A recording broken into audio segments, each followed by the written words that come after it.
जी पंजाब हरियाणा हिमाचल देख रहे दर्शकों का स्वागत है। मैं हाँ तुहाडे नाल गौरव शुक्ला हाज़र हाँ खबरदार लैके। खबरदार क्योंकि सवाल जिंदगी दा है ते खबरदार च सब तो पहला गल उस मां दी जो रो रो के बेहाल हो गई।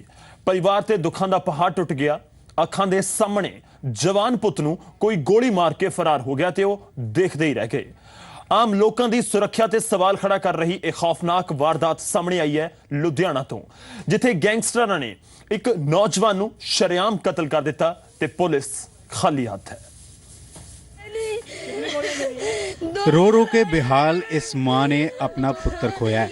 भरा नूं विश्वास नहीं हो रहा कि उसका वड्डा भरा उसनूं छड्ड के चला गया है। पर जिस वजह नाल विक्की नां दे नौजवान दी जान गई, उस दे बारे जब तुसी सुनोगे तां तुहाडे मन च भी यह सवाल लाजमी उठेगा कि किस दे भरोसे है साडी सुरक्षा।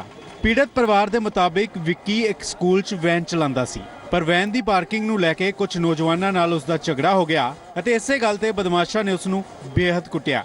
अते इस गिरोह च शामिल सी गोरू बच्चा नां दा एक गैंगस्टर, जिसने गोलियां मार के विक्की दा कतल कर दिता अते फरार हो गया।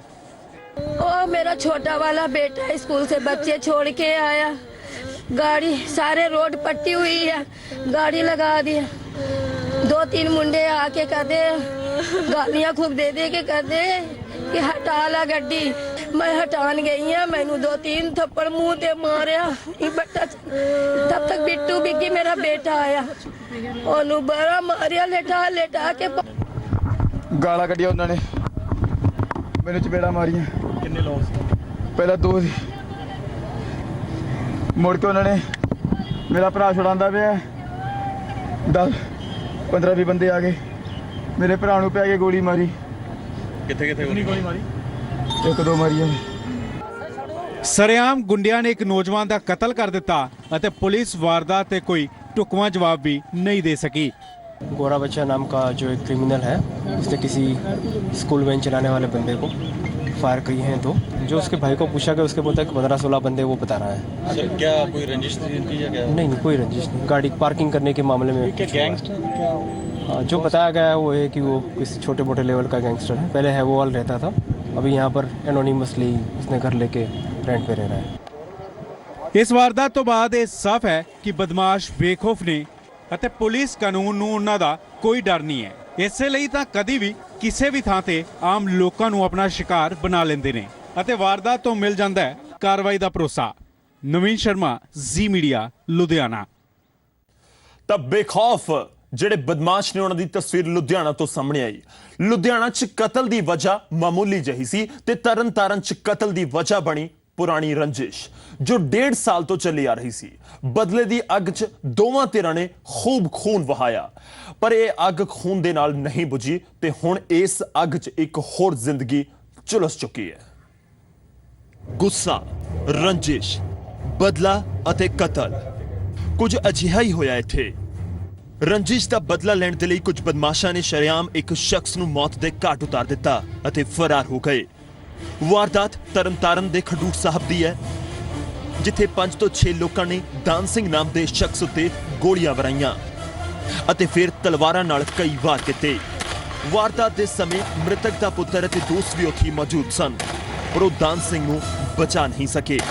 पुलिस के मुताबिक मुलजमां ने बहाने नाल दान सिंह अते उसके दोस्त नूं कतल दे लई एक मामले विच समझौता करन दे लई एक दरगाह उत्ते बुलाया सी, पर जिवें ही उत्थे आया मुलजमां ने हमला कर दिता।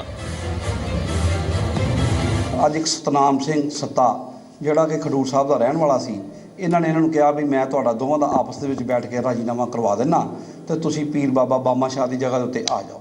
ਇਹ ਮੈਸੇਜ ਮਿਲਣ ਦੇ ਉੱਤੇ ਇਹ ਦਾਨ ਸਿੰਘ ਸਨ ਅਜੈਬ ਸਿੰਘ ਉਮਰ 55 ਸਾਲ ਇਹ ਜਿਹੜਾ ਵਾ ਇਹ ਆਪਣੇ ਇੱਕ ਦੋਸਤ ਸਰਬਜੀਤ ਸਿੰਘ ਸਾਬਾ ਜਿਹੜਾ ਮੈਂਬਰ ਹੈ ਇੱਥੋਂ ਦਾ, ਉਹਦੇ ਨਾਲ ਜਿਹੜਾ ਪੀਰ ਬਾਬਾ ਬਾਮਾ ਸ਼ਾਹ ਦੀ ਜਗ੍ਹਾ 'ਤੇ ਚਲੇ ਗਏ ਆ ਤੇ ਉੱਥੇ ਜਾ ਕੇ ਜਾਂਦਿਆਂ ਨੂੰ ਜਿਹੜੇ ਆ ਦੂਜੀ ਧਿਰ ਜਿਹੜੀ ਸੀਗੀ ਇਹ ਪ੍ਰੀ ਪਲਾਨ मतलब कि उत्थे सीगे ते इन्हां ने पिछली गल नूं लिया के मतलब अपने दिल दे विच दुश्मनी रखदे होए ते उहदे उत्ते इन्हां ने उत्थे किरपानां दा ते गोलियां दे वार कीते आ, जिस नाल मौके ते ही दान सिंह दी जिहड़ी आ मौत हो गई है ते दूजा मैंबर जिहड़ा वा सरबजीत उहदे हत्थां ते गन शॉट जिहड़े लगे आ। पुलिस के मुताबिक इस वारदात की वजह रंजिश है जो 1.5 साल तो चल रही सी। 1.5 ਸਾਲ ਪਹਿਲਾਂ ਦਾਨ ਸਿੰਘ ਦੇ ਬੇਟੇ ਤੇ ਪਾਲ ਸਿੰਘ, ਬਲਦੇਵ ਸਿੰਘ ਅਤੇ ਗੇਲਾ ਨਾਮ ਦੇ ਲੋਕਾਂ ਨੇ ਜਾਨਲੇਵਾ ਹਮਲਾ ਕੀਤਾ ਅਤੇ ਉਹਨਾਂ ਉੱਤੇ ਕਤਲ ਦੀ ਕੋਸ਼ਿਸ਼ ਕਰਨ ਦਾ ਮਾਮਲਾ ਦਰਜ ਹੋਇਆ।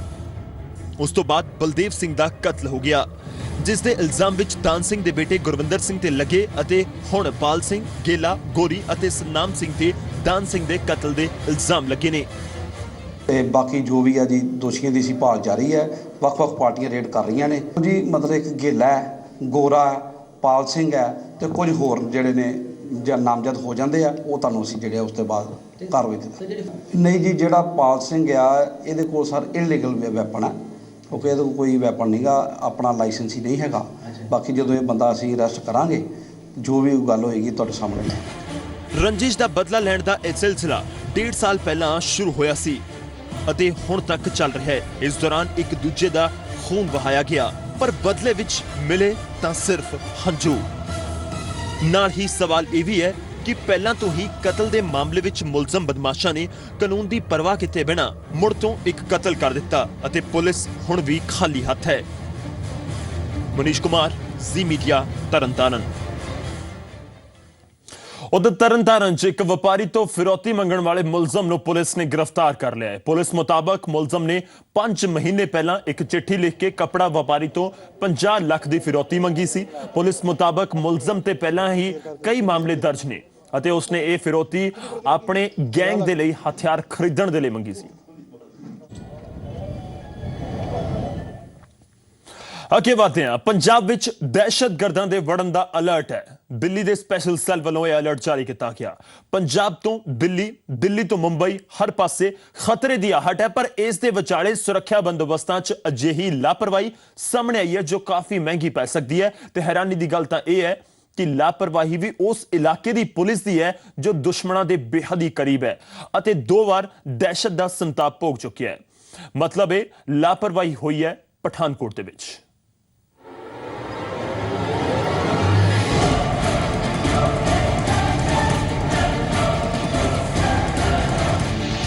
ਕੰਪਿਊਟਰ ਵਹੀਕਲ ਚੈਕਿੰਗ ਕਾਊਂਟਰ, ਪਰ ਇਹ ਕੀ ਇੱਥੇ ਤਾਂ ਤਾਲਾ ਜੁੜਿਆ ਹੋਇਆ ਹੈ। ਤੁਹਾਨੂੰ ਦੱਸ ਦਈਏ ਕਿ ਇਹ ਹੈ ਜੰਮੂ ਕਸ਼ਮੀਰ ਅਤੇ ਪੰਜਾਬ ਬਾਰਡਰ। ਇੱਥੇ ਪੁਲਿਸ ਨਾਕਾ ਤਾਂ ਜ਼ਰੂਰ लगाया गया है, पर कंप्यूटर व्हीकल चेकिंग वाला काउंटर बंद है। हम इस वक्त खड़े हैं पंजाब और JNK के बॉर्डर पर, जहां पर हाई अलर्ट के बावजूद भी किसी तरह की कोई चेकिंग जो है गाड़ियों की नहीं हो रही है। मेरे पीछे देख सकते हैं, ये वो कक्ष है जहां पर कंप्यूटराइज्ड गाड़ियों की चेकिंग होती है। गाड़ी की RC जो है बाकायदा चेक की जाती है कि वो गाड़ी कहीं चोरी की तो नहीं है, या ये गाड़ी जो है JNK की है या पंजाब की है या किसी और राज्य की है। अगर चोरी की गाड़ी है तो वो तुरंत यहाँ पर उसकी जांच कर ली जाती है। लेकिन आज जो है जब हम यहाँ पर आए हैं तो इस कक्ष को ताला जड़ा हुआ है और कहा ये जा रहा है कि जो कंप्यूटर पर व्यक्ति होते हैं वो कई दिनों से छुट्टी पर हैं। देश विच अलर्ट है ਅਤੇ ਖਾਸ ਕਰਕੇ ਪੰਜਾਬ ਵਿੱਚ, ਕਿਉਂਕਿ ਦਹਿਸ਼ਤਗਰਦਾਂ ਦੇ ਪੰਜਾਬ ਵਿੱਚ ਦਾਖਲ ਹੋਣ ਦੀ ਖਬਰ ਹੈ। ਪਰ ਫਿਰ ਵੀ ਪਠਾਨਕੋਟ ਦੇ ਬਾਰਡਰ ਇਲਾਕੇ ਦਾ ਇਹ ਹਾਲ ਹੈ ਅਤੇ ਵਜ੍ਹਾ ਦੱਸੀ ਜਾ ਰਹੀ ਹੈ ਕਿ ਮੁਲਾਜ਼ਮ ਛੁੱਟੀ ਤੇ ਨੇ, ਇਸ ਲਈ ਕਾਊਂਟਰ ਬੰਦ ਕਰ ਦਿੱਤਾ। ਆਪਰੇਟਰ ਜਿਹੜਾ ਮੁੰਡਾ ਛੁੱਟੀ ਗਿਆ ਜੀ, ਬਿਮਾਰ ਹੈ ਕਿ ਮੈਂ ਛੁੱਟੀ ਗਿਆ ਤੇ ਬੰਦਾ ਉਹ ਚਾਹੁੰਦਾ ਬੰਦਾ ਨਹੀਂ ਜੀ। ਕਿੰਨੇ ਦਿਨ ਹੋ ਗਏ? 2 ਦਿਨ ਦਾ ਗਿਆ, 2 ਦਿਨ ਹੋਇਆ ਅਪਰੋਕਸੀਮੇਟਲੀ। ਸਥਾਨਕ ਲੋਕਾਂ ਮੁਤਾਬਕ ਪਹਿਲਾਂ ਇੱਥੇ ਚੈਕਿੰਗ ਹੁੰਦੀ ਸੀ ਅਤੇ ਪੁਲਿਸ ਨੇ ਚੋਰੀ ਅਤੇ ਲੁੱਟੀਆਂ ਹੋਈਆਂ ਕਈ ਗੱਡੀਆਂ ਵੀ ਬਰਾਮਦ ਕੀਤੀਆਂ ਨੇ, पर हुण इत्थे लापरवाही देखने को मिल रही है। और JNK के बॉर्डर के ऊपर पंजाब पुलिस का नाका बना हुआ है। तब से यहाँ गाड़ियों की चेकिंग हुआ करती थी, शाम को, सुबह, दोपहर को, जो भी, और कई गाड़ियाँ यहाँ चोरी की पकड़ी हुई पंजाब पुलिस। कुछ महीनों से यहाँ कोई गाड़ियों की चेकिंग नहीं हो रही। बिल्कुल सही बात है कि जो टेररिज्म JNK से या पाकिस्तान से आता है, वो श्रीनगर से या जम्मू से जो JNK नंबर गाड़ी, जितने भी यहाँ टेररिज्म पकड़ेंगे वो गाड़ी तकरीबन JNK नंबर की पकड़ेंगी। पठानकोट वो इलाका है जो देश के दुश्मनों के बेहद नेड़े है। इत्थे हर वेले खतरे की आहट सुनाई दिंदी है। पहला दहशतगर्दी हमला अते हुण दहशतगर्दां दे आउण दी खबर के बाद तो खतरा होर भी वध गया है। पर इत्थों दे हालात अपने आप विच वड्डा सवाल है कि आखिर दहशत दा दर्द चलन वाले पठानकोट विच अजिही लापरवाही क्यों हो रही है। ਪਠਾਨਕੋਟ ਤੋਂ ਅਜੇ ਮਹਾਜਨ ਦੇ ਨਾਲ ਨਿਊਜ਼ ਡੈਸਕ ਰਿਪੋਰਟ ਜ਼ੀ ਮੀਡੀਆ। ਜੇਲ੍ਹ ਦੀਆਂ ਉੱਚੀਆਂ ਕੰਧਾਂ ਅਤੇ ਕਰੜੇ ਸੁਰੱਖਿਆ ਇੰਤਜ਼ਾਮ। ਇਹ ਇੰਤਜ਼ਾਮ ਵੀ ਸਮਗਲਰਾਂ ਨੂੰ ਰੋਕ ਨਹੀਂ ਪਾ ਰਹੇ ਨੇ। ਇਸ ਦਾ ਸਬੂਤ ਹੈ ਗੁੜਗਾਉਂ ਦੀ ਪੌਂਟਸੀ ਜੇਲ੍ਹ ਤੋਂ ਸਾਹਮਣੇ ਆਇਆ ਇੱਕ ਮਾਮਲਾ। ਜੇਲ੍ਹ ਦੇ ਅੰਦਰ ਨਸ਼ਾ ਪਹੁੰਚਾਇਆ ਗਿਆ ਤੇ ਉਹ ਵੀ ਬੜੀ ਚਲਾਕੀ ਸ਼ਾਤਰਾਨਾ ਅੰਦਾਜ਼ ਦੇ ਵਿੱਚ। ਕਾਲੇ ਰੰਗ ਦੇ ਇਹ ਸੈਂਡਲ ਬਰਾਮਦ ਕੀਤੇ ਨੇ ਗੁੜਗਾਉਂ ਪੁਲਿਸ ਨੇ। ਹੁਣ ਤੁਸੀਂ ਸੋਚ ਰਹੇ ਹੋਵੋਗੇ ਕਿ ਸੈਂਡਲ ਪਾਉਣਾ ਕੋਈ ਗੁਨਾਹ ਤਾਂ ਨਹੀਂ, ਪਰ ਫਿਰ ਵੀ ਪੁਲਿਸ ਨੇ ਇਹਨਾਂ ਸੈਂਡਲਾਂ ਨੂੰ ਕਬਜ਼ੇ ਵਿੱਚ ਕਿਉਂ ਲੈ ਲਿਆ? ਤਾਂ ਜ਼ਰਾ ਇਹ ਦੇਖਿਆ ਤੁਸੀਂ, ਇਸ ਸੈਂਡਲ ਦੀ ਐਵਜ਼ ਵਿੱਚ ਹੋ ਰਹੀ ਸੀ ਨਸ਼ੇ ਦੀ ਸਮਗਲਿੰਗ। ਪੁਲਿਸ ਦੇ ਮੁਤਾਬਕ ਇਹ ਨਸ਼ਾ ਗੁੜਗਾਉਂ ਦੀ ਪੌਂਟਸੀ ਜੇਲ੍ਹ ਤੋਂ ਬਰਾਮਦ ਹੋਇਆ, ਪਰ ਇੰਨੀ ਚਲਾਕੀ ਨਾਲ ਇੱਥੇ ਲਿਆਇਆ ਗਿਆ ਕਿ ਕਿਸੇ ਨੂੰ ਭਿਣਕ ਤੱਕ ਵੀ ਨਾ ਲੱਗੇ। मनोज कुमार ने पूछताछ में बताया कि उसको ये सामान रोशनलाल फार्मासिस्ट जो बौंसी जेल के हॉस्पिटल में लगा हुआ है, उसने जो सैंडल की तली में डाल के लेके आया था जेल के अंदर, उसने मनोज कुमार को दिया है और रोशनलाल को वो सारा सामान अशोक बैटरी ने बादशाहपुर में दिया था। ਜੇਲ੍ਹ ਪ੍ਰਸ਼ਾਸਨ ਨੇ ਰਾਤ ਦੇ ਸਮੇਂ ਜਦੋਂ ਜੇਲ੍ਹ ਦੀ ਤਲਾਸ਼ੀ ਲਈ ਤਾਂ ਉੱਥੋਂ 2 ਕੈਦੀਆਂ ਤੋਂ 48 ਗ੍ਰਾਮ ਸਲਫਾ ਬਰਾਮਦ ਹੋਇਆ।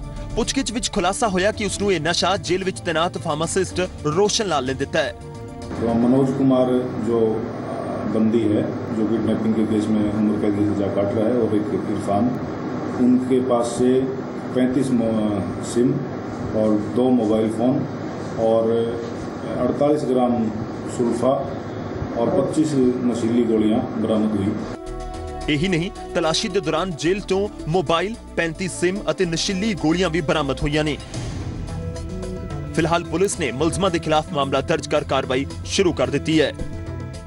जेल के अंदर उन्होंने कुछ नशीला पदार्थ, मोबाइल और सिम पकड़े हुए हैं, जिसकी सूचना पाकर ASI महेंद्र सिंह जो ना बौंसी जेल के अंदर गया। धारा 20 NDPS act, 42 prisoner act, 120 VIP से। इसमें अगली कार्रवाई क्या होगी सर? हमने रोशनलाल की हिरासत में ले लिया, उससे पूछताछ कर रहे हैं और जो बाकी दोषी हैं उनके प्रोडक्शन वारंट लगाकर उन्हें गिरफ्तार किया जाएगा। ਇਹ ਕੋਈ ਪਹਿਲਾ ਮਾਮਲਾ ਨਹੀਂ ਹੈ ਜਦੋਂ ਇਸ ਤਰ੍ਹਾਂ ਨਾਲ ਲੁਕੋ ਕੇ ਨਸ਼ਾ ਸਪਲਾਈ ਕਰਨ ਦਾ ਮਾਮਲਾ ਸਾਹਮਣੇ ਆਇਆ ਹੋਵੇ। ਇਸ ਤੋਂ ਪਹਿਲਾਂ ਵੀ ਬੈਂਗਨ, ਸ਼ਿਮਲਾ ਮਿਰਚ ਅਤੇ ਜੁੱਤੀਆਂ ਵਿੱਚ ਇਸ ਤਰ੍ਹਾਂ ਨਾਲ ਜੇਲ੍ਹ 'ਚ ਨਸ਼ਾ ਸਪਲਾਈ ਕਰਨ ਦੇ ਮਾਮਲੇ ਸਾਹਮਣੇ ਆਉਂਦੇ ਰਹੇ ਨੇ। ਅਜਿਹੇ ਵਿੱਚ ਇਸ ਸਾਜ਼ਿਸ਼ ਨੂੰ ਬੇਨਕਾਬ ਕਰ ਪੁਲਿਸ ਨੇ ਇਸ ਵਾਰ ਤਾਂ ਜੇਲ੍ਹ 'ਚ ਨਸ਼ਾ ਪਹੁੰਚਣ ਤੋਂ ਰੋਕ ਲਿਆ, ਪਰ ਸਵਾਲ ਇਹ ਹੈ ਕਿ ਆਖਰ ਕਦੋਂ ਤੱਕ ਅਮਲੀ ਅਤੇ ਤਸਕਰ ਜੇਲ੍ਹ ਵਿੱਚ ਨਸ਼ਾ ਪਹੁੰਚਾਉਣ ਦੇ ਲਈ ਅਜਿਹੇ ਹੀ ਢੰਗ ਅਪਣਾਉਂਦੇ ਰਹਿਣਗੇ। ਆਲੋਕ ਉਪਾਧਿਆਏ, ਜ਼ੀ ਮੀਡੀਆ, ਗੁੜਗਾਉਂ। ਜੇਕਰ ਵਾੜ ਹੀ ਖੇਤ ਨੂੰ ਖਾਣ ਲੱਗ ਜਾਵੇ ਤਾਂ ਭਲਾ ਕੋਈ ਕੀ ਕਰੇ? ਵੈਸੇ ਤਾਂ ਇਹ ਕਹਾਵਤ ਹੈ, ਪਰ ਜਿਹੇ ਮਾਮਲਿਆਂ ਤੋਂ ਬਾਅਦ ਸੱਚ ਹੁੰਦੀ ਜਾਪਦੀ ਹੈ। ਗੁੜਗਾਉਂ 'ਚ ਇੱਕ ਜੇਲ੍ਹ ਮੁਲਾਜ਼ਮ ਦੀ ਮਿਲੀਭਗਤ ਸਾਹਮਣੇ ਆਈ ਤਾਂ ਉਧਰ ਝੱਜਰ 'ਚ 3 ਪੁਲਿਸ ਮੁਲਾਜ਼ਮਾਂ ਨੂੰ ਨਸ਼ੇ ਸਣੇ ਕਾਬੂ ਕੀਤਾ ਗਿਆ। ASI ਰੈਂਕ ਦੇ 3 ਮੁਲਾਜ਼ਮਾਂ ਨੂੰ ਚਰਸ ਸਣੇ ਗ੍ਰਿਫਤਾਰ ਕੀਤਾ ਗਿਆ। ਚਿਹਰਾ ਛੁਪਾ ਰਿਹਾ ਇਹ ਸ਼ਖਸ ਇੱਕ ਪੁਲਿਸ ਮੁਲਾਜ਼ਮ ਹੈ, ਪਰ ਜਦੋਂ ਇਸ ਦੀ ਹਕੀਕਤ ਸਾਹਮਣੇ ਆਈ ਤਾਂ ਇਸ ਨੂੰ ਆਪਣਾ ਚਿਹਰਾ ਛੁਪਾਉਣਾ ਪਿਆ। ਪੁਲਿਸ ਦੀ ਗ੍ਰਿਫਤ 'ਚ ਆਇਆ ਸ਼ਖਸ ASI ਹੈ, ਪਰ ਇਸ ਤੋਂ ਬਰਾਮਦ ਹੋਇਆ ਨਸ਼ਾ। ਨਾਕੇਬੰਦੀ ਦੌਰਾਨ ਝੱਜਰ ਪੁਲਿਸ ਨੇ ਡਬੋਦਾ ਪਿੰਡ 'ਚ ਇੱਕ ਕਾਰ ਨੂੰ ਰੋਕਿਆ। ਤਲਾਸ਼ੀ ਲੈਣ ਤੋਂ ਬਾਅਦ ਕਾਰ 'ਚੋਂ 490 ਗ੍ਰਾਮ ਚਰਸ ਬਰਾਮਦ ਹੋਈ।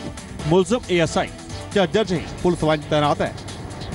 ये ASI आ रहा था नरेंद्र सिंह, पुलिस लाइन ਝੱਜਰ में तैनात था। इसके बारे में सूचना मिली थी कि इसके पास नशीला पदार्थ है, तो जिसको नशीले पदार्थ के साथ रात को काबू किया गया। जो भी कानूनी कार्रवाई है वो अमल में लाई जाए। फिलहाल पुलिस ने मामला दर्ज कर मुलजिम को गिरफ्तार कर लिया ते पुछगिछ की जा रही है, पर हाले तक खुलासा नहीं हो सका कि मुलजिम ने नशा कित्थों लियांदा सी ਅਤੇ ਕਿਉਂ ਉਹ ਨਸ਼ੇ ਦੀ ਤਸਕਰੀ ਕਰਦਾ ਹੈ ਅਤੇ ਕੀ ਉਸ ਦੇ ਗੈਂਗ 'ਚ ਕਈ ਹੋਰ ਲੋਕ ਵੀ ਸ਼ਾਮਿਲ ਨੇ। ਇਹਨਾਂ ਸਾਰੇ ਸਵਾਲਾਂ ਦੇ ਜਵਾਬ ਤਾਂ ਪੁਲਿਸ ਜਾਂਚ ਤੋਂ ਬਾਅਦ ਮਿਲ ਸਕਣਗੇ, ਪਰ ਇਸ ਮਾਮਲੇ ਨੇ ਇੱਕ ਵਾਰ ਫਿਰ ਸਵਾਲ ਖੜੇ ਕਰ ਦਿੱਤੇ ਨੇ ਕਿ ਜੇਕਰ ਪੁਲਿਸ ਮੁਲਾਜ਼ਮ ਹੀ ਨਸ਼ੇ ਦੀ ਤਸਕਰੀ 'ਚ ਸ਼ਾਮਿਲ ਹੋਣਗੇ ਤਾਂ ਕਾਲਾ ਕਾਰੋਬਾਰ ਕਿਵੇਂ ਰੁਕੇਗਾ। ਸੰਜੀਵ ਖੰਨਾ, ਜ਼ੀ ਮੀਡੀਆ, ਝੱਜਰ। ਤਾਂ ਪੁਲਿਸ ਸਵਾਲਾਂ ਦੇ ਘੇਰੇ ਵਿੱਚ ਹੈ। ਅੱਗੇ ਵਧਦੇ ਤੇ ਹੁਣ ਗੱਲ ਇੱਕ ਚੋਰੀ ਦੀ। ਚੋਰੀ ਉਹ ਵੀ ਲੱਖਾਂ ਦੀ, ਤੇ ਹੈਰਾਨੀ ਦੀ ਗੱਲ ਤਾਂ ਇਹ ਹੈ ਕਿ ਚੋਰੀ ਕੀਤੀ ਗਈ ਰੱਬ ਦੇ ਘਰੋਂ।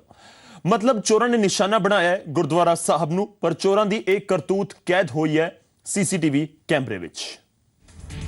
समा 1:57 गुरुद्वारा गुरु सिंह सभा विच 2 लोग दाखिल हुंदे ने, जिन्हां विचों एक ने मूंह ढकिया होया है। आउंदे ही एक नौजवान उत्थों एक किरपान चुकदा है अते अपने दोस्त नूं दिंदा है, जो गुरुद्वारे दे गेट ते किरपान लैके खड़ा रहिंदा है। उस वेले पहला नौजवान उत्थे रखी गोलक नूं उत्थों हटाउण दी कोशिश विच लग जांदा है। ਪਰ ਜਦੋਂ ਉਹ ਇਕੱਲਾ ਨਹੀਂ ਕਰ ਪਾਉਂਦਾ ਤਾਂ ਆਪਣੇ ਦੋਸਤ ਨੂੰ ਬੁਲਾਉਂਦਾ ਹੈ ਅਤੇ ਉਸ ਦੀ ਮਦਦ ਨਾਲ ਗੋਲਕ ਨੂੰ ਇੱਕ ਸਾਈਡ ਵਿੱਚ ਰੱਖ ਦਿੰਦਾ ਹੈ। ਇਸ ਤੋਂ ਬਾਅਦ ਉਹ ਦੋਨੋਂ ਗੋਲਕ ਤੋਂ ਪੈਸੇ ਕੱਢਦੇ ਨੇ ਅਤੇ ਤਕਰੀਬਨ 22 ਮਿੰਟ ਬਾਅਦ 2:20 ਤੇ ਗੁਰਦੁਆਰਾ ਸਾਹਿਬ ਤੋਂ ਬਾਹਰ ਚਲੇ ਜਾਂਦੇ ਨੇ। ਵਾਰਦਾਤ ਗੁੜਗਾਉਂ ਦੇ ਸੋਨਾ ਇਲਾਕੇ ਦੇ ਬਾਜ਼ਾਰ ਵਿੱਚ ਬਣੇ ਗੁਰਦੁਆਰਾ ਸਾਹਿਬ ਦੀ ਹੈ। ਇੱਥੇ ਰਾਤ ਦੇ ਸਮੇਂ ਅਣਪਛਾਤੇ ਚੋਰਾਂ ਨੇ ਗੋਲਕ ਵਿੱਚੋਂ 1.5 ਲੱਖ ਰੁਪਏ ਚੋਰੀ ਕੀਤੇ। ਗੁਰਦੁਆਰੇ ਵਿੱਚ ਚੋਰੀ ਦੀ ਇਸ ਵਾਰਦਾਤ ਦਾ ਖੁਲਾਸਾ ਉਸ ਵੇਲੇ ਹੋਇਆ ਜਦੋਂ ਸਵੇਰੇ ਸੰਗਤ ਗੁਰਦੁਆਰੇ ਵਿੱਚ पहुंची। में दोबारा चोरी हुई है गुरुद्वारे के अंदर और अब जो है 1.5 लाख के करीब चोरी हुई है। सीसीटीवी फुटेज में देखा है कि यहाँ से ताला तोड़ा, पहले एक गेट का तोड़ा, फिर उसका दूसरे नंबर का तोड़ा है मेन गेट का, फिर इसका गुरुद्वारे का गेट का जो ताला तोड़ा है उन्होंने। फिर गुल्लकों के ताले भी तोड़े हैं? गुल्लकों के ताले तोड़े हैं। ताले तो लगे हुए हैं उसमें, लेकिन वो जो उसकी कुंडियाँ हैं ना वो टूटी हुई है, राड फंसा कर तोड़े हुए हैं। हमने इसकी फुटेज देखी निकाल के, तो इधर राइट हैंड से गेट है तो उसमें से आए हैं छोटे गेट से, यहाँ से निकल गए हैं। और जो ताले नहीं टूटे हैं ना उन्होंने, वो एक उन पर रोड होती है, इतनी बड़ी रोड देखी गई है इसमें, उस रोड को फंसा के उन्होंने ताले तोड़े हैं। और करीब 1.5 से 2 लाख के 1 से 1.5 लाख के करीब इसमें चोरी का इसमें पैसा है जो चोरी में गया है। और इससे कोई करीब 4-5 साल पहले भी ऐसी एक चोरी हुई थी। पुलिस ने मामला दर्ज कर लिया ਅਤੇ सीसीटीवी फुटेज के आधार ਤੇ ਮੁਲਜ਼ਮਾਂ ਦੀ ਭਾਲ ਕੀਤੀ ਜਾ ਰਹੀ ਹੈ, पर अजे तक पुलिस के हाथ खाली ने। गुरुद्वारा में जी जो हमारा गुरुद्वारा का जो गल्ला वगैरह फाड़ दिया चोरों ने जी, उसके आधार पर सूचना पे हमने मोबाइल मौका मुआयना कर लिया है, हमने देख लिया है और जल्द मुकदमा दर्ज करके और फुटेज वगैरह भी आ रही है उनकी, तो उनको चेक वगैरह करके जैसे भी जल्द से जल्द इसको। चोरां दी भाल की जा रही है, पर धार्मिक थां उत्ते जिथे लोग भगवान तो अपनी गलतियां दी माफी मंगण जांदे ने, उसी थां उत्ते चोरी वर्गी वारदात नूं अंजाम देना बेहद शर्मनाक है। ਅਤੇ ਨਾਲ ਹੀ ਇਸ ਵਾਰਦਾਤ ਨੇ ਇੱਕ ਵਾਰ ਫਿਰ ਗੁਰਦੁਆਰਾ ਸਾਹਿਬ ਦੀ ਸੁਰੱਖਿਆ ਉੱਤੇ ਵੱਡਾ ਸਵਾਲ ਖੜਾ ਕਰ ਦਿੱਤਾ ਹੈ। ਆਲੋਕ ਉਪਾਧਿਆਏ, ਜ਼ੀ ਮੀਡੀਆ, ਗੁੜਗਾਉਂ। ਖਬਰਦਾਰ ਦੇ ਵਿੱਚ ਫਿਲਹਾਲ ਵੇਲਾ ਹੋ ਚੱਲਿਆ ਤੁਹਾਡੇ ਤੋਂ ਇਜਾਜ਼ਤ ਲੈਣ ਦਾ। ਮੁਲਾਕਾਤ ਫਿਰ ਹੋਏਗੀ, ਇਜਾਜ਼ਤ ਦਿਓ, ਧੰਨਵਾਦ।